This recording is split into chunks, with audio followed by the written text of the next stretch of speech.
الحمد لله الذي هدانا لهذا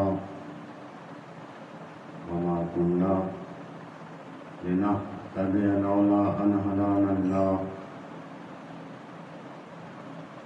لقد جاءت رسل ربنا بالحق الصلاة والسلام على سيد المرسلين خاتم النبيين مولانا أبي القاسم محمد اللهم صل على محمد وآل محمد وعلى آله الطيبين الطاهرين المعصومين لعنة الله على أعدائهم أجمعين من يومنا هذا إلى قيام يوم الدين. أما بعد فقد قال الله تبارك وتعالى في القرآن الكريم: بسم الله الرحمن الرحيم ومن يبتغي غير الإسلام دينا فلن يقبل منه وهو في الآخرة من الخاسرين. صلوات اللهم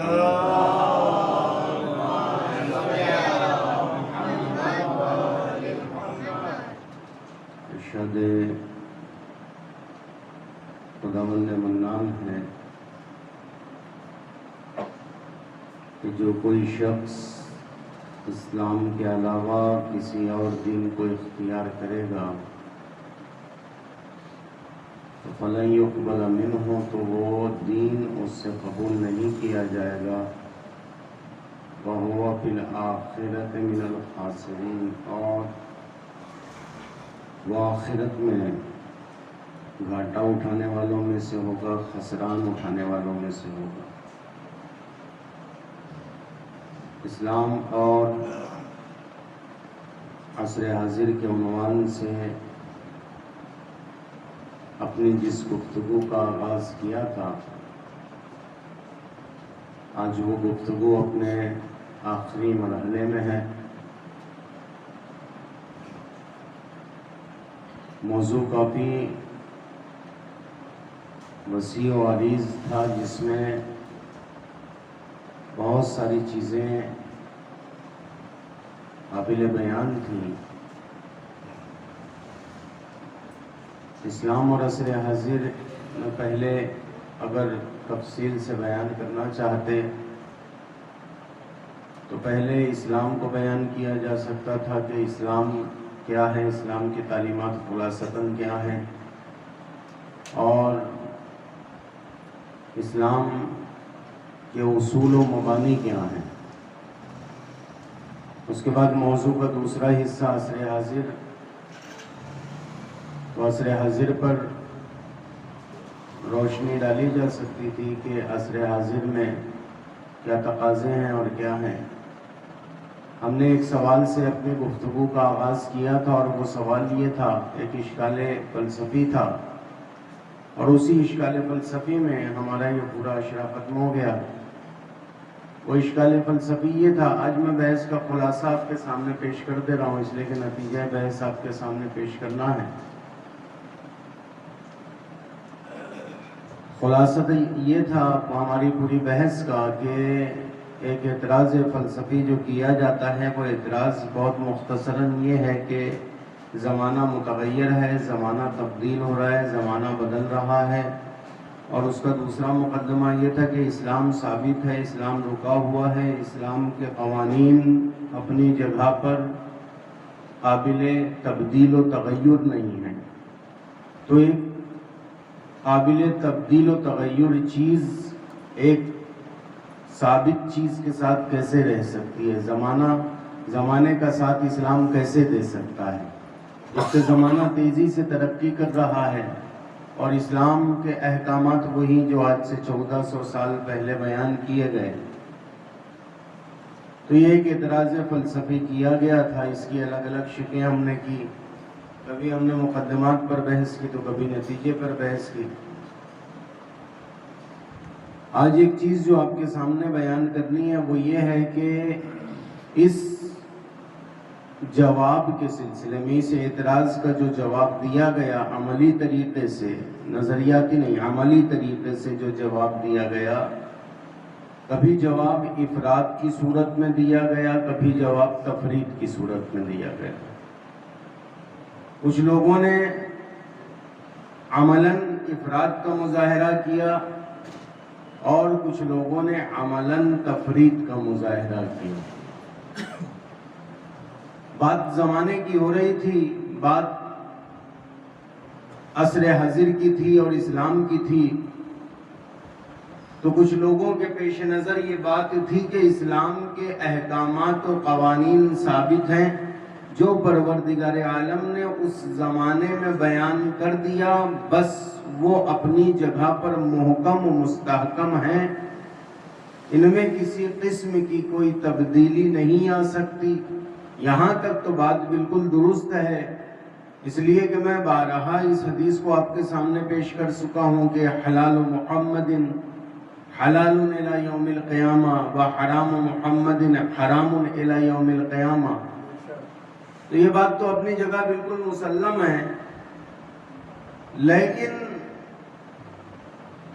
ظاہر آیات، اس لیے کہ کسی بھی آیت یا کسی بھی روایت کو آپ دیکھیں تو بہت سی آیتیں اور بہت سی روایتیں ایسی ہیں کہ جن کا ظاہر کچھ اور ہے اور باطن کچھ اور ہے۔ اور روایت کیوں آئی تھی؟ روایت اس لیے آئی تھی کہ لوگوں تک ظاہر بھی پہنچے اور لوگوں تک باطن بھی پہنچے، یہ دونوں چیزیں ایک ساتھ پہنچ جائیں۔ ظاہر جو اس کے الفاظ تمہیں بتا رہے ہیں، اور باطن جس روایت کو جس شخص نے لایا ہے وہ شخص تمہیں بتا رہا ہے کہ دیکھو میری اس بات میں یہ راز پوشیدہ ہے، اس آیت میں یہ راز پوشیدہ ہے، اس آیت کی تفسیر یہ ہے۔ تو جب آپ کو باطن جاننا ہوگا تو لامحالہ ان افراد سے مراجعہ کرنا پڑے گا جو افراد حاملان قرآن و حاملان روایات ہوں۔ باطن اگر آپ کو دیکھنا ہے، اگر آپ باطن کی طرف نہیں جاتے، اگر آپ نہیں سمجھتے، تو پھر جو مقصد آیت ہے، جو پروردگار عالم بیان کرنا چاہتا ہے، جس چیز تک تمہیں پہنچانا چاہتا ہے، جس مقام تک تمہیں لانا چاہتا ہے، اس مقام تک نہیں پہنچ پائیں گے ہم۔ ظاہر بین بن کر رہ جائیں گے، ظاہر آیات و ظاہر روایات میں ہم سرگرداں ہو جائیں گے۔ اگر صرف ظواہر پر عمل کرنا ہے آپ کو، آپ کہیں کہ نہیں ہمارے لیے صرف ظاہر قرآن حجت ہے، باطن قرآن حجت ہمارے لیے نہیں ہے، تو پھر بہت سی آیتوں کو آپ کہاں لے جائیں گے جس میں پروردگار عالم کہتا ہے کہ وَلِلَّهِ السَّمَاوَاتُ وَالْأَرْضُ، کہ اللہ کے لیے زمین ہے اور اللہ کے لیے آسمان ہے، اور جس آیت میں پروردگار عالم نے یہ کہا کہ اللہ ایک عرش پر قائم ہے، اللہ کے لیے ایک کرسی ہے اور ایک تخت ہے، تو یہ تخت کو کہاں لے جائیں گے اور یہ کرسی کو کہاں لے جائیں گے اور اللہ کو کس طریقے سے اس پر بیٹھائیں گے، یہ تمام چیزیں مسئلہ پیدا کر دے گی۔ بہت ساری آیتیں ہیں قرآن مجید میں، خود قرآن نے کہا کہ ہن ام الکتاب و اخر متشابہات، کہ اس قرآن میں کچھ ام کتاب ہیں، کچھ محکمات ہیں، کچھ متشابہات ہیں۔ اور عجیب تعبیر ہے قرآن مجید کی، یہاں پر آپ دیکھیں قرآن مجید نے عجیب تعبیر کیا، کہتے ہیں جن کے دلوں میں کجی ہے، جن کے دلوں میں ٹیڑھا پن ہے، کہے وہ متشابہات کی طرف جاتے ہیں، وہ متشابہ آیتوں کو اخذ کرتے ہیں۔ جن کے دلوں میں کجی و ٹیڑھا پن ہوتا ہے وہ متشابہات کی طرف جاتے ہیں۔ تو قرآن میں متشابہ بھی ہے، قرآن میں محکمات بھی ہے۔ خیر محکمات سے آپ نے استفادہ کر لیا تو متشابہات کا کیا کریں گے؟ قرآن پورا 114 سوروں کے ساتھ آیا ہے، ایسا کہیں پر نہیں لکھا کہ آپ بعض آیتوں کو اخذ کر لیں اور بعض آیتوں کو چھوڑ دیں، نہیں، پورے قرآن پر عمل کرنا ہے تو پھر متشابہات پر بھی عمل کرنا ہے۔ تو متشابہات کون بیان کرے گا؟ کہے ایک مبین کی ضرورت ہوگی، مبین قرآن، فی کتاب مبین انہ لقرآن کریم فی کتاب مکنون. آپ کو قرآن میں کریم کے ساتھ ساتھ کتاب مکنون کو بھی تلاش کرنا پڑے گا، جس کتاب مکنون میں قرآن کو رکھ دیا گیا ہے، جو ظرف قرآن ہے. اس ظرف قرآن کو بھی تلاش کرنا پڑے گا. اور جب قرآن کریم کے ساتھ کتاب مکنون مل جائیں گے تو اب قرآن آپ کے سمجھ میں آئے گا. اس لیے کہ جب تک مبین قرآن کو بیان نہیں کرتا، آپ بیان قرآن کو سمجھ نہیں سکتے. ایک چیز تو یہ تھی، یہ بھی بہت مختصراً میں نے عرض کر دیا، اب آگے چلتے ہیں. تو دو افراد ہو گئے، کچھ افراد افراد کا شکار ہوئے، کچھ افراد تفرید کا شکار ہوئے. جو افراد اس نظریے کو لے کر اور اس اعتراض کو لے کر افراد کا شکار ہوئے، ان افراد نے کیا کہا؟ ان افراد نے یہ کہا کہ نہیں، جو ظاہر قرآن ہے وہ ویسا ہی رہے گا، ظاہر آیت نہیں بدلے گی، بھلے سے ہمیں اللہ کو جسم و جسمانیت والا ماننا پڑ جائے. ظاہر آیت نہیں بدلے گی، بھلے سے ہمیں اللہ کو کرسی پر بیٹھانا پڑ جائے. ظاہر آیت نہیں بدلے گی، بھلے سے ہمیں اللہ کو تخت پر بیٹھانا پڑ جائے. ظاہر آیت تبدیل نہیں ہوگی. جس خدا نے اپنے تک پہنچنے کے لیے اسلام کو بنایا تھا، اسی خدا کو جسم و جسمانیت والا بنا دیا، لیکن اپنے خط سے نہیں ہٹے، اپنے نظریے سے نہیں ہٹے. یہ افراد کا شکار ہو گئے. زمانہ جدھر جانا چاہتا ہے ادھر چلا جائے، زمانہ جتنی ترقی کرنا چاہتا ہے ترقی کر لے، زمانہ جو کرنا چاہتا ہے وہ کر لے، ہم زمانے کا ساتھ نہیں دیں گے. زمانہ ہمارے اعتبار سے چلے گا، ہم زمانے کے اعتبار سے نہیں چلیں گے. ہاں ٹھیک ہے، زمانہ اسلام کے اعتبار سے چلتا ہے، تم کم از کم پہلے اسلام تو سمجھ لو کہ اسلام ہے کیا. تم پہلے اسلام تو سمجھو. تم نے ظاہر اسلام کو دیکھا، ظاہر روایت کو دیکھا اور افراد کا شکار ہو گئے. قانون نہیں بدلتے، یہ مسلم ہے، قوانین نہیں بدلتے، مگر وسائل تو بدلتے ہیں نا، وسائل تو بدلتے ہیں، قانون نہیں بدلے گا. جو گریوٹی کا قانون ہے وہ رہے گا. اب زمانہ کتنی ترقی کرے، قانون نہیں بدلے گا. تو اسلام نام ہے قوانین کا، تو اسلام نہیں بدل رہا، مگر وہاں پر جہاں پر بواطن سے کام لینا ہے، جہاں پر تعویل قرآن سے کام لینا ہے، وہاں کیا کریں گے. تو جو افراد، کچھ افراد افراد کا شکار ہوئے، انہوں نے کہا کہ نہیں، یہ بات غلط ہے، ہم تو تسلیم نہیں کرنے والے. زمانہ چاہے جو کچھ کہتا ہے کہتا رہے، ہمارے جو احکامات ہیں وہ ویسے ہی رہیں گے، ہم ظاہر قرآن پر ہی عمل کریں گے. نتیجتاً کیا ہوا؟ انہوں نے غلاف کی تعظیم میں،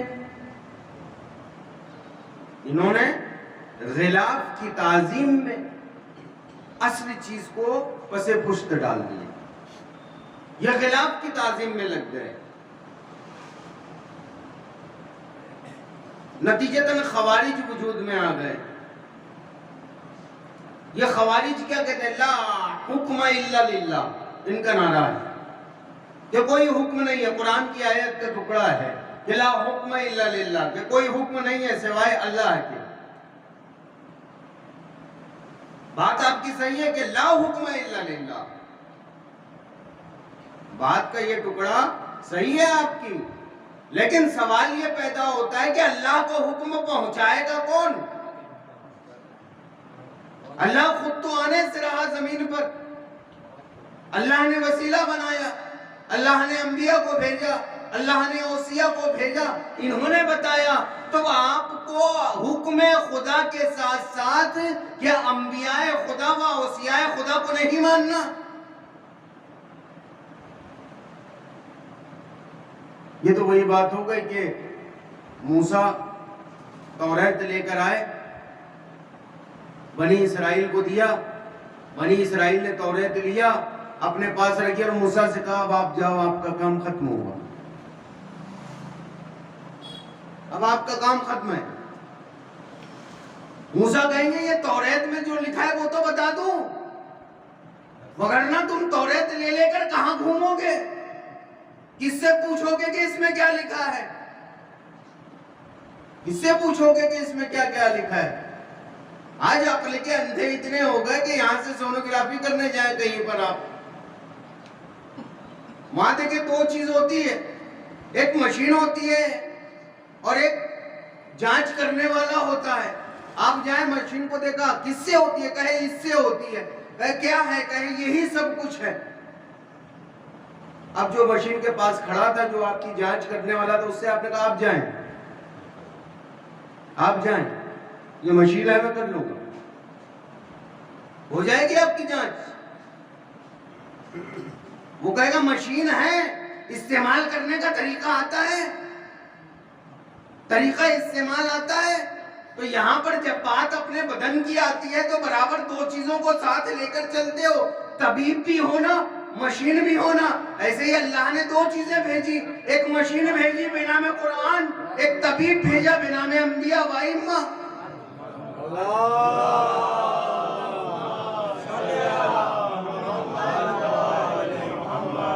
یہ دونوں کے ساتھ، دونوں کو ساتھ لے کر چلو گے تو کام چلے گا نا. اب موسیٰ توریت لے کر آئیں، آپ توریت رکھ لیں، موسیٰ کو واپس بھجوا دیں، یہ آپ کی ضرورت نہیں ہے، آپ کی ضرورت نہیں ہے. یہ افراد کا شکار افراد ہے. خوارج الگ ہو گئے، کہتے لا حکم الا للہ، یہ حکم صرف خدا کا چلے گا. تو خدا کا حکم تمہیں بتائے گا کون؟ ہاں بے شک ہو، حکم خدا کا چلے گا، اس میں اس بات سے ہمیں اعتراض نہیں ہے، مگر یہ تو بتاؤ کہ تمہیں خدا کا حکم بتائے گا کون؟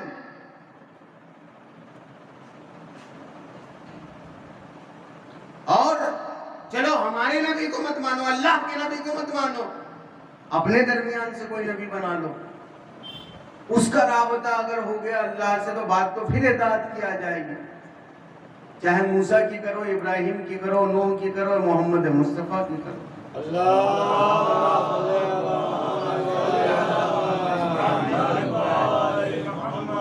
بھائی اخباریوں کا بھی یہی مسئلہ ہے. اخباری ہمارے یہاں پیدا ہوئے، اب بات آ گئی تو عرض کر دوں گا، آخر میں عرض کرنے والا تھا. اخباریوں کا بھی یہی مسئلہ ہے، وہ تقلید نہیں کریں گے. تقلید کرنا جائز نہیں ہے، تقلید کرنا حرام ہے. کہ تم کہیں بھاگ جاؤ، تم افراد بدل سکتے ہو، تقلید سے بھاگ نہیں سکتے. کہ مرجع کی تقلید نہیں کرنا تو کیا کرو؟ کہ روایات پر عمل کریں گے، روایات پر عمل کریں گے. اب کوئی مسئلہ درپیش ہو گیا، کتابوں میں دیکھا، کتب اربعہ میں آپ کو 4 حدیثیں مل گئی، یہ حدیث کچھ کہہ رہی ہے، یہ حدیث کچھ کہہ رہی ہے، یہ حدیث کچھ کہہ رہی ہے. اخباریوں کا عالم تھا، اس کے پاس ایک اخباری پہنچا کہ یہ ایک مسئلہ مجھے درپیش آیا، یہ 4 حدیث ہے، چاروں میں سے کس پہ عمل کر لوں؟ کہتے تقلید نہیں کرنا، اس حدیث پہ عمل کر لیں. تقلید نہیں کرنا، اس حدیث پہ عمل کر لیں. تو تقلید ہی تو کروا رہا ہے، اس کی نہیں، اپنی کروا رہا ہے. اس کی نہیں کروا رہا، مرجع کی نہیں کروا رہا، اپنی کروا رہا ہے. تم دنیا کے کسی کونے میں چلے جاؤ جی، تقلید سے نہیں بچ سکتے. تقلید تو تمہیں کرنی ہے. اب فیصلہ آپ کا ہے، یا عالم کی کریں یا جاہل کی کریں، فیصلہ آپ کو کرنا ہے. تقلید سے نہیں بچ سکتے، یا عالم کی کریں گے یا جاہل کی کریں گے. تو یہ ایک اخباری گیری ہو گئی. ہمارے یہاں افراد کے شکار افراد ہیں اخباری، انہوں نے بھی کہا چیزیں نہیں بدلے گی، بالکل نہیں بدلے گی، جو جیسی ہے ویسی ہی رہے. پھر آیتوں سے اور روایتوں سے احکامات کو نکال کر کون دے گا؟ تطبیق کون دے گا؟ سمجھے گا کون؟ تعبیر کون سمجھے گا؟ ظاہر قرآن کون سمجھے گا؟ باطن قرآن کون سمجھے گا؟ 3 راستے ہیں عزیزان کرام. یا تو خود اتنی صلاحیت پیدا کر لو کہ آیتوں اور روایتوں سے اپنے مسائل کو اخذ کر سکو، تو سب اتنی صلاحیت پیدا کر لیں، تو اسی کو تو مجتہد کہتے ہیں نا، جو آیتوں اور روایتوں سے اپنے مسائل کا استنباط کر سکے، اسے کیا کہنے لگیں گے؟ پھر اسے مجتہد کہنے لگیں گے۔ تو یا تو مجتہد بن جاؤ، سب مجتہد بن جائے، بات ہی ختم ہو جائے، نہ اخباری کا جھگڑا ہو نہ اصولی کا جھگڑا ہو، سب مجتہد بن جائے۔ اگر یہ ممکن نہیں ہے تو پھر احتیاط پر عمل کریں۔ احتیاط پر بھی عمل کرنے کے لیے قریب قریب مجتہد کا ہونا ضروری ہے۔ یعنی کیا؟ احتیاط پر کیسے عمل کریں؟ یعنی تمام مجتہدین کے فتوے آپ کی نظر میں ہوں، ان میں سے جو قریب قریب ہو اس پر عمل کریں، اس کے لیے بھی مجتہد کا ہونا ضروری ہے۔ اور تیسرا راستہ کیا ہے کہ آپ کو نہیں آتا نا، یہ قاعدہ کلیہ ہے، عقل تسلیم کرتی ہے، آپ کو نہیں آتا نا، تو آپ کیا کریں گے؟ آپ کو نہیں آ رہا، آپ مجتہد نہیں بن پا رہے، تو آپ کیا کریں گے؟ آپ اہل علم سے مراجعہ کریں گے نا، آپ اہل علم سے پوچھیں گے، جو وہ جانتا ہے، جو اس کا متخصص ہے، اس سے پوچھیں گے۔ تو یہ تو وہی بات ہو گئی بھائی، صرف صنف ہی تو بدلی ہے نا، ذرا سی توجہ کریے گا، بات صنف کی ہے۔ جب دنیاوی معاملات آ جائیں تو یہاں پر بھی دو ہی راستے ہیں، یا تو تمہارے درمیان سے کچھ تمام کے تمام افراد ڈاکٹر بن جائیں، میں اس کی دوا کیوں لوں؟ میں اس کی دوا کیوں لوں بھائی؟ میں خود ڈاکٹر بنوں گا۔ ہاں ٹھیک ہے، آپ بھی ڈاکٹر بن جائیں۔ ایک آ کے کہے کہ میں فلاں ڈاکٹر کے پاس کیوں جاؤں، میں خود ڈاکٹر بنوں گا، ٹھیک ہے، آپ بھی ڈاکٹر بن جائیں۔ یا تو سب ڈاکٹر بن جائیں، یا اگر سب ڈاکٹر نہیں بن سکتے تو پھر تمہارے معاشرے میں جو کچھ ڈاکٹر بنے ہوئے ہیں ان سے مراجعہ کر۔ یہی تو طریقہ ہے نا، یہی تو اصول ہے، یہی تو قاعدہ ہے۔ اور قرآن نے بھی کیا کہا؟ قرآن نے بھی کہا کہ تم پوچھو، فَاسْأَلُوا أَهْلَ الذِّكْرِ إِن كُنتُمْ لَا تَعْلَمُونَ، تم سوال کرو اہل ذکر سے اگر تم نہیں جانتے، تو اگر نہیں جانتے تو اہل ذکر سے سوال کرو۔ اخباری کہتے سوال نہیں کریں گے، تو ٹھیک ہے، پھر اہل ذکر بن جاؤ۔ تو سب ڈاکٹر نہیں بن سکتے، سب انجینئر نہیں بن سکتے، سب جو ہے طبیب نہیں بن سکتے، سب مجتہد نہیں بن سکتے، تو جو مجتہد بنا ہے اس سے پوچھو، اس سے پوچھو۔ یہ ایک مسئلہ ہو گیا اخباری طریقہ۔ اب آئیے ادھر، یہ اخباریوں کا ایک مسئلہ خوارج کا۔ خوارج بھی افراد کا شکار، خوارج افراد کا شکار۔ لا حکم الا للہ، حکم پروردگار کا ہے۔ میں نے ایک جملہ کہا تھا ابھی، شاید آپ کے ذہنوں میں ہو، وہ افراد اتنے مشغول ہوئے غلاف کی تعظیم میں کہ اصلی چیز کو بھول گئے، اصل حقیقت۔ اور ہمارے معاشرے میں اصل میں یہی ایک فکر آ گئی، غلاف قرآن کا اتنا احترام ہے کہ جس کی کوئی حد نہیں ہونا چاہیے۔ غلاف قرآن کا احترام ہونا چاہیے، ضروری ہے، واجب ہے، لازم ہے، مگر ساتھ ساتھ قرآن نے جو لکھا ہے، قرآن کے جو احکامات ہیں اور جس لیے قرآن نازل ہوا ہے، قرآن طاقوں میں سجانے کے لیے تو نازل نہیں ہوا تھا۔ قرآن کسی شوکیس میں رکھ کر اس کے سامنے اگربتی جلا کر جو ہے اسے خوشبودار بنانے کے لیے نازل تو نہیں ہوا تھا۔ یہ نظریہ کسی اور کا ہے کہ جہاں پر شخصیتوں کے کمالات کو مجسم کر کے ایک جگہ پر رکھ کر اس کے سامنے دیا ہوا اگربتی جلائی جائے، یہ نظریہ کسی اور کا ہے۔ ہمارے یہاں بت نہیں بنائے جاتے، ہمارے یہاں تجسم نہیں کیا جاتا، ہمارے یہاں اس کی حقیقت تک پہنچا جاتا ہے۔ ہمارے یہاں قرآن کو طاقوں میں سجانے کے لیے نہیں بھیجا گیا، ہمارے یہاں حقیقت قرآن تک پہنچنے کے لیے بھیجا گیا ہے۔ قرآن کو حقیقت تک پہنچنے کے لیے بھیجا گیا۔ تو خوارج نے کیا سمجھا؟ وہ جو ظاہری چیز ہے، جو بین الدفتین ہے، جو غلاف کے درمیان میں ہیں، جو کھڈوں کے درمیان میں کاغذ رکھ دیے گئے اور اس میں آیتوں کو لکھ دیا گیا، ان کے دماغ اتنے محدود ہو گئے کہ جب یہ قرآن جو ہے نیزے پر بلند ہوا تو انہوں نے ظاہر دیکھا، قرآن کو دیکھا، یہاں پر قرآن کی مجسم آیت چل پھر رہی ہے، وہ انہیں دکھائی نہیں دیتا، یہاں پر قرآن کی تفسیر قرآن جو ہے چل پھر رہی ہے، وہ انہیں دکھائی نہیں دی، انہوں نے ظاہر قرآن کو دیکھا، جب قرآن نیزے پر بلند ہوا تو یہ تفسیر قرآن کے خلاف کھڑے ہو گئے، یہ قرآن ناطق کے سامنے کھڑے ہو گئے۔ امام کہہ رہے ہیں کہ تم دھوکہ مت کھاؤ، وہ قرآن صامت ہے، میں قرآن ناطق ہوں، میں قرآن ناطق ہوں۔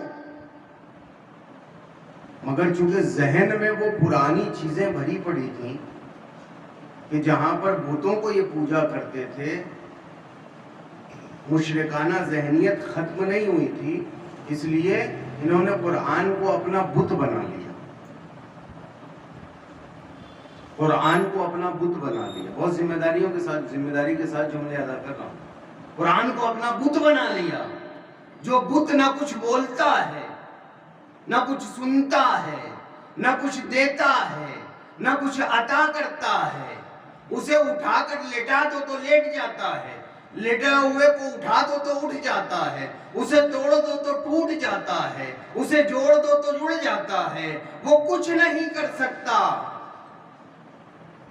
ایسے قرآن کو انہوں نے بت بنا لیا، پھاڑ دو تو پھٹ جاتا ہے، جوڑ دو تو جڑ جاتا ہے، اٹھا کر طاق پر رکھ دو تو طاق پر سالوں رہ جاتا ہے، اٹھا کر زمین پر رکھ دو تو سالوں زمین پر رہ جاتا ہے، نہ کسی کو فائدہ پہنچا رہا ہے، نہ کسی کو نقصان پہنچا رہا ہے، نہ کسی کو کمال کی طرف لے جا رہا ہے۔ اور خدا نے تو قرآن کو اس لیے نازل کیا تھا کہ یہ قرآن اگر تم زمین پر رہو تو تمہیں اٹھا کر آسمان پر پہنچا دے، اس قرآن کو اس لیے نازل کیا تھا کہ اگر تم پستی میں ہو تو یہ قرآن تمہارا ہاتھ پکڑ کے پستی سے بلندی کی طرف پہنچا دے، اس قرآن کو اس لیے نازل کیا تھا تاکہ اس زمانے کا کمزور طبقہ اس قرآن سے متصل ہو کر اپنے آپ کو بلند کر سکے، بالا کر سکے۔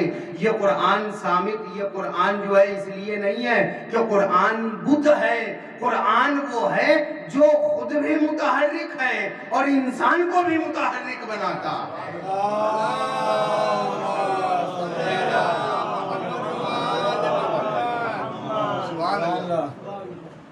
یہ قرآن وہ ہے جو بھٹکے ہوئوں کو راستہ دکھاتا ہے۔ خوارج نے قرآن کو بت بنا لیا، قرآن بت بنانے کے لیے تھوڑی آیا تھا، قرآن تو انسان کو معراج تک پہنچانے کے لیے آیا تھا، قرآن تو انسان کو باکمال بنانے کے لیے آیا تھا۔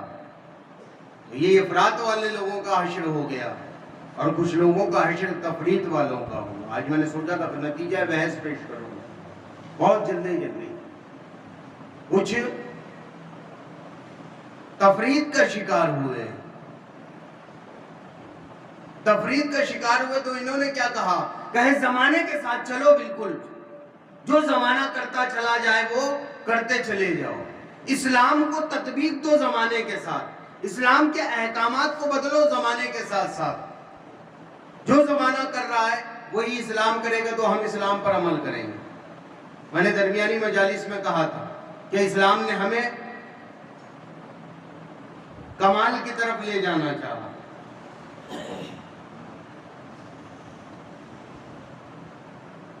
کسی بھی چیز کو تم خود خلاف پہناتے ہو۔ آج زمانہ بھی خلاف پہناتا ہے، نہیں پہناتا قیمتی چیزوں کو۔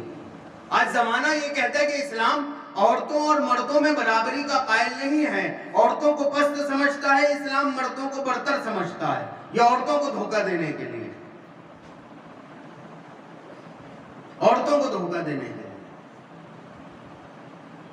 کہ اسلام میں مساوات نہیں ہے، عورتوں کو کمتر سمجھا جاتا ہے، مردوں کو برتر سمجھا جاتا ہے۔ بہت سی آیتیں قرآن میں جس میں مردوں کو برتری دی گئی، ارث کے مسئلے میں، میراث کے مسئلے میں عورتوں کو برتری دی، وہ مردوں کو برتری دی گئی، عورتوں کو کمتر بتایا گیا۔ جنگ کے مسئلے میں، جہاد کے مسئلے میں عورتوں پر سے ثابت. یہ تمام چیزیں کیا ہے اسلام میں ہے. عورتوں کو پردے کا حکم دے دیا، کہ تمہیں محدود کر دیا پردے میں رکھ کر. جو مقام اسلام نے عورت کو دیا نہ عیسائیوں نے دیا، نہ یہودیوں نے دیا، نہ کسی اور دین کے ماننے والوں نے عورت کو وہ مقام دیا. اور کوئی دین کیا دے گا؟ اور تم اسلام جیسا مقام عورت کو کہاں دے سکتے ہو؟ جس اسلام میں عورتوں کی سردار سیدہ کائنات ہو، اس سے بہتر مقام کہاں دیا جا سکتا ہے؟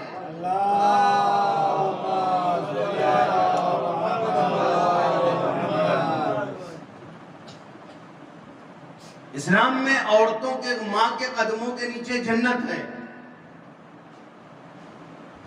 ماں کے قدموں کے نیچے جنت ہے. بھائی پوری کائنات کا مقصد جنت. آخر میں لے کے جائیں گے آپ تو مقصد کیا نکلے گا؟ جنت. کہ آپ کے ہر عمل کا مقصد جنت، آپ کے ہر کام کا مقصد جنت، دین پر عمل کرنے کا مقصد جنت، چرچ میں جانے کا مقصد جنت، مسجد میں آنے کا مقصد جنت، نمازوں کا مقصد جنت، ہر کام کا مقصد اور نتیجہ تو جنت ہی ہے نا.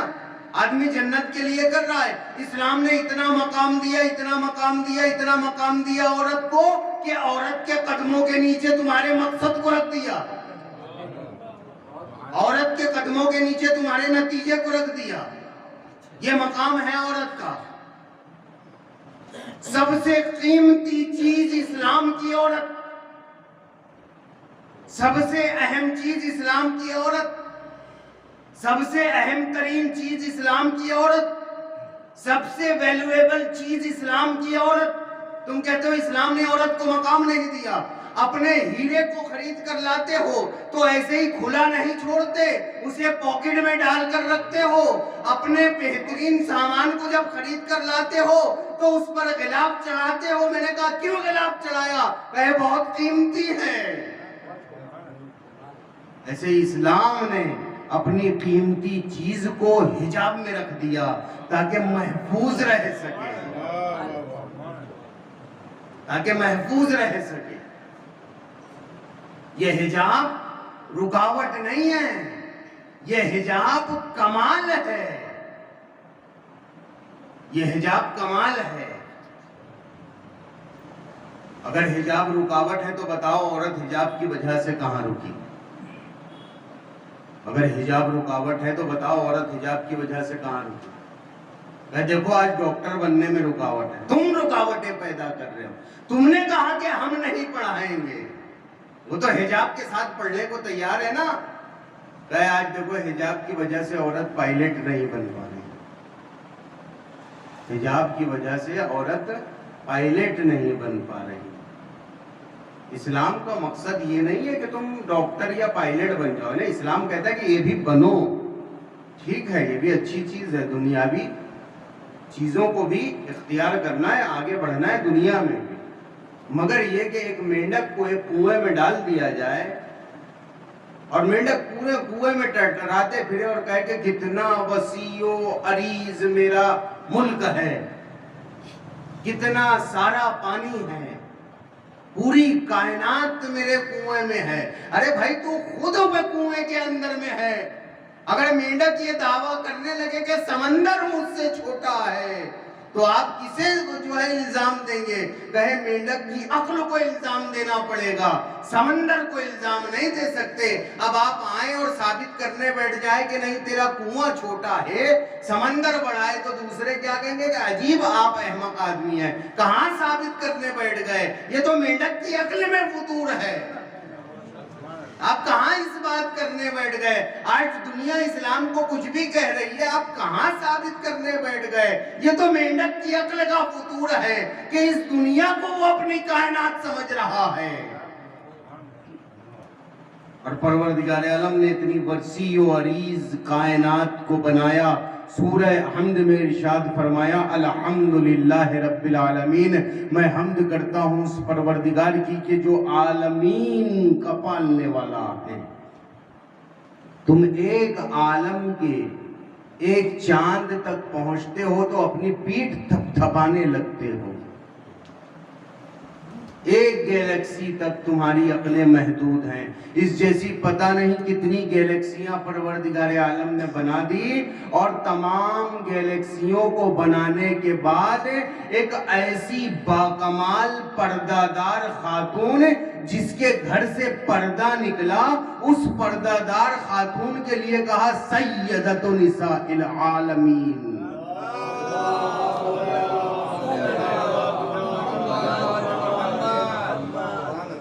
عالمین کی عورتوں کی سردار. تم عالم تک محدود ہو, یہاں تو پردہ دار خاتون عالمین کی عورتوں کی سردار بن گئی. تو پردہ کہاں رکاوٹ ہوا؟ تو کچھ لوگ تفرید کا شکار ہوئے. انہوں نے کہا کہ نہیں, زمانے کے ساتھ چلو. زمانے کے ساتھ چلنے کا مقصد کیا ہو گیا؟ کیونکہ زمانہ کہتے ہیں ترقی کر رہا ہے, تو یہ لوگ اتنے تنزلی کا شکار ہو گئے, تنزلی کا شکار ہو گئے. جنہوں نے جس چیز کو انہوں نے ترقی سمجھا دراصل وہ تنزلی تھی. آج دیکھیں تنزلی کا شکار ہے نہیں ہے ہم. آج یورپ پریشان ہے, اتنی تنزلی آ گئی ہے وہاں پر, اخلاقی اقدار نہیں ہے, کچھ نہیں. یہ لوگ جو تفرید کا شکار ہوئے, انہوں نے کیا کہا کہ بہت سی چیزیں احکامات, بہت سے احکامات اسلام کے کسی ایک وجہ سے ہیں. اگر وہ وجہ ختم ہو جائے تو, جیسے سور کا گوشت اسلام میں حرام ہے, نہیں کھا سکتے. یہ جو تفرید کا شکار ہے, انہوں نے کیا کہا؟ انہوں نے کہا کہ اسلام کے ہر حکم کے پیچھے ایک فلسفہ ہے. اس حکم کے پیچھے کیونکہ انہیں سور کا گوشت کھانا ہے, کیونکہ انہیں میک ڈونلڈ جانا ہے, انہیں ڈومینوز جانا ہے, اور وہاں پر جا کر انہیں یہ تمام چیزوں کو کھانا ہے. تو کیا کیسے کھائیں؟ کہیں حلال بھی کھانا ہے تو ایک کام کرو, حلال کو حرام بنا دو, حرام کو حلال بنا دو. کیونکہ ان کی ہمت نہیں ہے نا کہ یہ کہہ سکے کہ میک ڈونلڈ میں جا کے کھانا حرام ہے. یہ میک ڈونلڈ کے خلاف نہیں کھڑے ہو سکتے, ان کے اندر طاقت نہیں ہے. کمزور لوگ ہوتے ہیں, اندر سے کمزور اور ٹوٹے ہوئے لوگ. یہ اسرائیل کے خلاف نہیں کھڑے ہو سکتے. یہ فلسطینیوں کو الزام دیتے ہیں کہ تم نے اپنے مکان کیوں بیچے. یہ امریکہ کے خلاف نہیں کھڑے ہو سکتے. یہ فلسطینیوں کے خطاؤں کو تلاش کرتے ہیں کہ فلسطینیوں نے کہاں خطا کی, کہاں غلطی کی. تو سور کا گوشت حرام ہے, کہے اس کی وجہ کیا بیان کی؟ کہے وجہ یہ بیان کی کہ سور کے گوشت میں ایک ایسا جراثیم ہوتا ہے جو انسان کے بدن کے لیے, انسان کے جسم کے لیے بہت مضر ہوتا ہے. کہے اسی ضرر کی وجہ سے پروردگار عالم نے سور کے گوشت کو حرام قرار دیا. اب زمانے نے ترقی کی, سائنس نے ترقی کی, کچھ ایسے آلات بنائے, کچھ ایسی دوائیاں بنائیں کہ جس کی مدد سے وہ جو جراثیم سور کے گوشت میں پایا جاتا تھا وہ ختم ہو جاتا تھا. وہ جو ضرر تھا سور کے گوشت میں, وہ ضرر ختم ہو جاتا ہے, وہ نقصان ختم ہو جاتا ہے اس دوا کو استعمال کرنے سے. کہے نقصان کی وجہ سے سور کا گوشت حرام تھا, آج وہ نقصان ختم ہو گیا تو سور کا گوشت حلال ہو گیا. یہ تفرید کا شکار ہے. امام جعفر صادق علیہ السلام,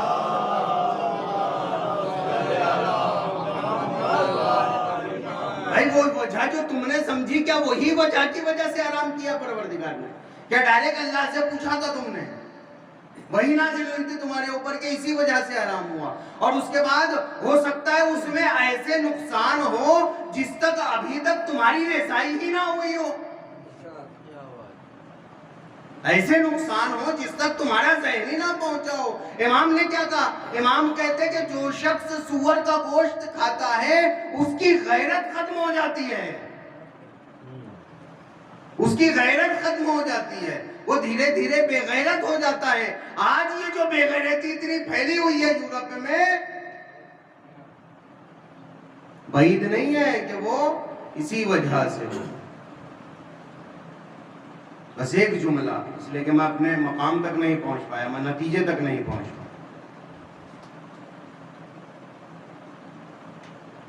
دامن وقت میں اتنی گنجائش نہیں ہے کہ تمام چیزوں کو بیان کیا جائے. تو دو گروہ ہوئے، افراط و تفریط، یہ دونوں ہو گئے. دونوں کی وضاحت انشاءاللہ کسی اور موقع کے لیے.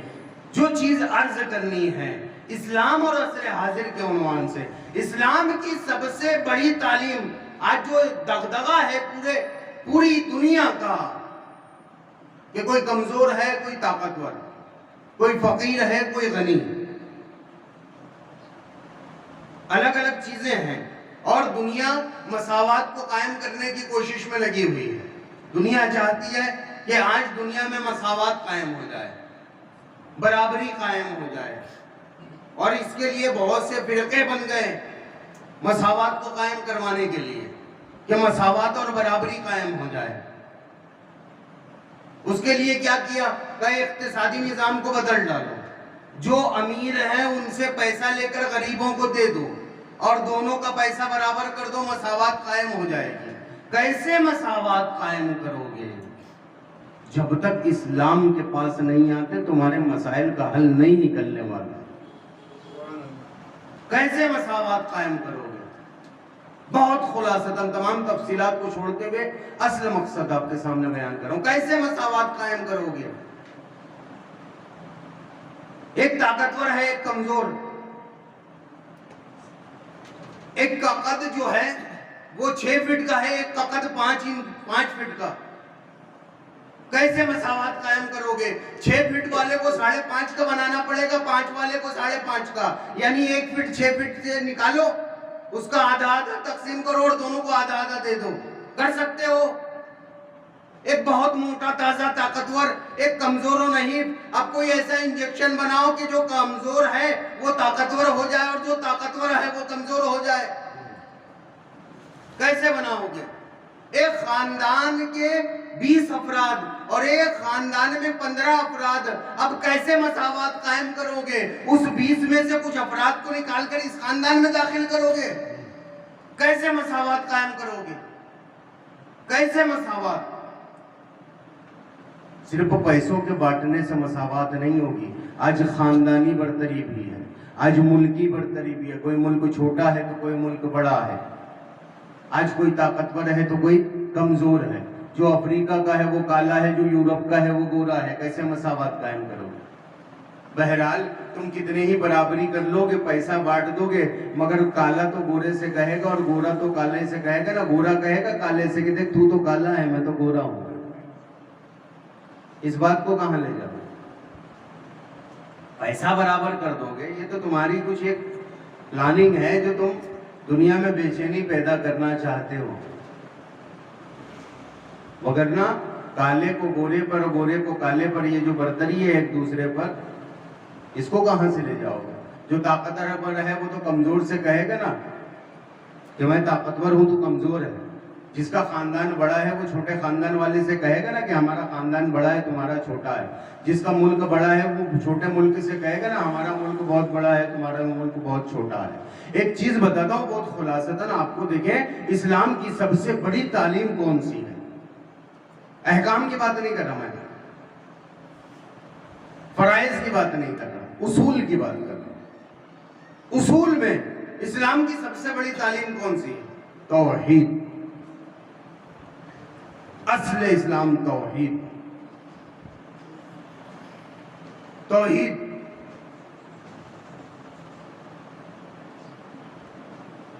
ایک گاؤں ہے اور ایک ملک ہے، فرض کریں آپ، الگ الگ دیکھیں آپ خاندانیں بٹی ہوئی ہیں، کچھ جاٹ ہیں، کچھ الگ ہیں، کچھ الگ ہیں. ایک گاؤں میں چند افراد پوچھتے ہیں کس قبیلے سے ہو؟ فلاں قبیلے سے. تم کس قبیلے سے ہو؟ بھائی جس قبیلے سے آپ ہیں اسی قبیلے سے میں. تمہیں اگر مساوات قائم کرنی ہے تو ایسے مساوات قائم. تم کس قبیلے سے ہو؟ بھائی میں بھی اسی قبیلے سے. جب آپ آگے چلتے ہیں نا قبیلوں سے جب تحقیق کرتے ہیں تو پتہ چلا کہ اس قبیلے کا ایک فلاں حاکم تھا، اس حاکم کا ایک حاکم تھا، اس کے اوپر ایک حاکم تھا، آخر میں جا کے ایک سلسلہ پہنچتا ہے ایک بڑی شخصیت تک، جس شخصیت سے وہ قبیلہ نکلا تھا اور انشعاب میں تقسیم ہو گیا، انشعاب میں تقسیم ہو گیا۔ تو ہر قبیلے کے اوپر ایک سردار ملے گا، ہر قبیلے کے اوپر ایک سردار ملے گا، جس سردار سے قبیلے نکلے، جس سردار سے وہ قبیلے نکلے، اور جب پتہ چل جاتا ہے نا کہ تم بھی اسی قبیلے سے ہو جس قبیلے سے میں ہوں، تو خود بخود آٹومیٹک ایک محبت، ایک لگاؤ پیدا ہو جاتا ہے۔ اور یہ لگاؤ کیوں پیدا ہوا؟ قبیلے کی وجہ سے۔ کہے نہیں جو سرچشمہ تمہارا ہے وہی سرچشمہ میرا بھی ہے، جو تمہارے جد ہے وہی میرے بھی جد ہے۔ تو پتہ یہ چلا کہ جب کثرت آگے چل کر وحدت میں تبدیل ہوتی ہے تو وہ وحدت انسانوں میں محبت پیدا کرتی ہے۔ اگر آج دنیا توحید کو تسلیم کر لیتی تو سب کا سلسلہ چاہے کہیں سے ہو آگے جا کے مرکز وحدت خدا کی ذات بن جاتی،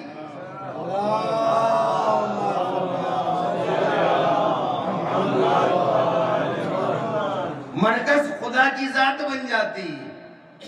تم کہاں سے ہو؟ کہے خدائی ہوں۔ تم کہاں سے ہو؟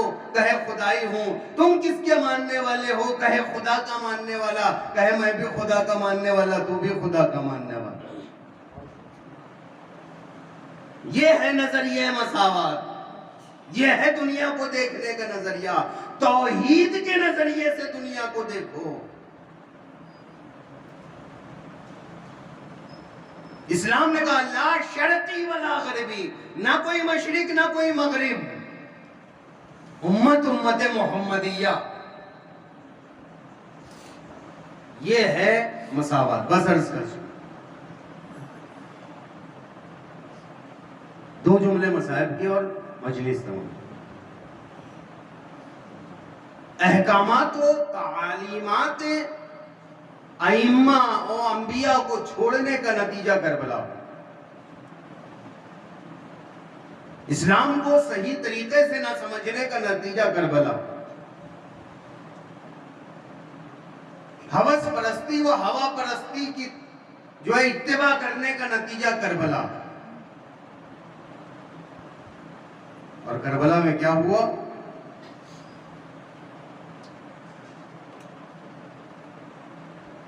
شہادتیں، اسارتیں، شہادت امام حسین علی مقام کے بعد جب امام کا سر کاٹ کر نو کے نیزہ پر بلند کیا گیا، ایک مرتبہ زمین کو زلزلہ آیا، سرخ آندھیاں چلنے لگی۔ ایک مرتبہ سید سجاد کہتے ہیں پھوپھی اماں ذرا خیمے کا پردہ تو ہٹانا۔ ایک مرتبہ زینب نے پردہ ہٹایا، پردہ ہٹنا تھا۔ سجاد نے اپنے بابا کے سر کو نو کے نیزہ پر بلند دیکھا، آواز دی السلام علیکہ یا ابا عبداللہ۔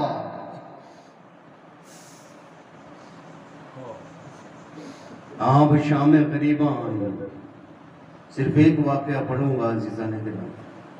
شام غریباں آئی، سکینہ کے تماچے لگے، سکینہ کے کانوں کے بندے چھینے گئے، سکینہ کی چادر چھینی گئی، بیویوں کے سروں سے چادروں کو چھینا گیا۔ اس کے بعد خیام حسینی میں آگ لگا دی گئی، بچے ادھر ادھر دوڑتے ہوئے بھاگ رہے ہیں، بیویاں ایک خیمے سے دوسرے خیمے کی طرف جاتی ہیں۔ کہا جاتا ہے کہ 3 مصیبتیں ایسی ہوتی ہیں کہ جب وہ 3 مصیبت میں سے کوئی ایک مصیبت بھی کسی انسان پر پڑے تو اس کا دماغ کام نہیں کرتا۔ ان مصیبتوں میں سے پہلی مصیبت یہ ہے جب کسی کا کوئی جوان بیٹا مر جاتا ہے تو اس جوان بیٹے کے مرنے کے بعد انسان کا دماغ پھر کام کے قابل نہیں رہ جاتا۔ اگر اس سے کچھ پوچھے تو وہ یہ کہتا ہے کہ ابھی چلے جاؤ، ابھی میرا دماغ کام نہیں کر رہا۔ اور دوسری مصیبت وہ ہے جب انسان کے گھر میں آگ لگ جاتی ہے تب بھی انسان بہت بے چین ہو جاتا ہے، اس کا دماغ کام نہیں کرتا۔ اور تیسری مصیبت مصیبت جب زمین کو زلزلہ آتا ہے تو تمام لوگ اپنی نفسا نفسی میں لگ جاتے ہیں، اس وقت بھی انسان کا دماغ کام نہیں کرتا۔ ہاں ادھر خیمے جل رہے ہیں، زینب کے گھر میں آگ لگی ہے، علی اکبر جیسے بیٹے کی شہادت ہو گئی، زمین کربلا کو زلزلہ ہے، اور زینب آگے بڑھ کے سید سجاد سے شریعت کے مسئلے کو دریافت کرتی ہے، کہتی ہے سجاد ارے خیموں سے باہر نکل جائیں یا خیموں میں جل کے مر جائیں۔ اجرکم اللہ۔ ہاں عزیزان گرامی، ایک مرتبہ زوجہ حر پانی لے کر آتی ہے، پانی لانے کے بعد جناب زینب کو پانی دیا، سید سجاد پانی لے کر آتے ہیں اور زینب سے کہتے ہیں پھوپھی اماں پانی پی لو۔ جناب زینب نے کہا کہ بیٹا میں پانی نہیں پیوں گی۔ ایک مرتبہ جناب سید سجاد نے پھر حکم دیا، پھر جناب زینب جو ہے پانی لے کر چلی، جناب سکینہ کے قریب آئیں، جناب سکینہ کو اٹھایا، بیٹا لو پانی پی لو۔ ایک مرتبہ سکینہ نے پانی کا نام سنا، ارے گھبرا کے اٹھ گئی، کہتی ہے پھوپھی اماں کیا میرا عباس آ گیا، کیا میرے چچا آ گئے؟ جناب زینب کہتی ہے بیٹا تمہارے چچا شانوں کو کٹائے کربلا میں سو رہے ہیں، اے بیٹا یہ زوجہ حر پانی لے کر آئی ہے۔ ایک مرتبہ سکینہ کہتی ہے کہ پھوپھی اماں آپ نے پانی پی لیا۔ زینب کہتی ہے کہ بیٹا تم بچوں میں سب سے چھوٹی ہو، تم سب سے پہلے پانی پی لو۔ سکینہ نے کہا پھوپھی اماں جو سب سے چھوٹا ہوتا ہے وہ سب سے پہلے پانی پیتا ہے تو ٹھیک ہے۔ اب سکینہ نے ہاتھوں میں کوزے کو لیا، مقتل کی طرف چلی۔ زینب نے آواز دیا سکینہ ارے کہاں جا رہی ہو؟ ایک مرتبہ سکینہ پلٹ کے کہتی ہے پھوپھی اماں ارے ابھی تو آپ نے کہا جو سب سے چھوٹا ہوتا ہے وہ سب سے پہلے پانی پیتا ہے، ارے مجھ سے چھوٹا میرا بھیا علی اصغر ہے جو 3 دن کا بھوکا اور پیاسا ہے۔ اللہ لعنت اللہ علی القوم الظالمین وسيعلم الذين ظلموا أي منقلب ينقلبون إنا لله وإنا إليه راجعون۔ متن حسین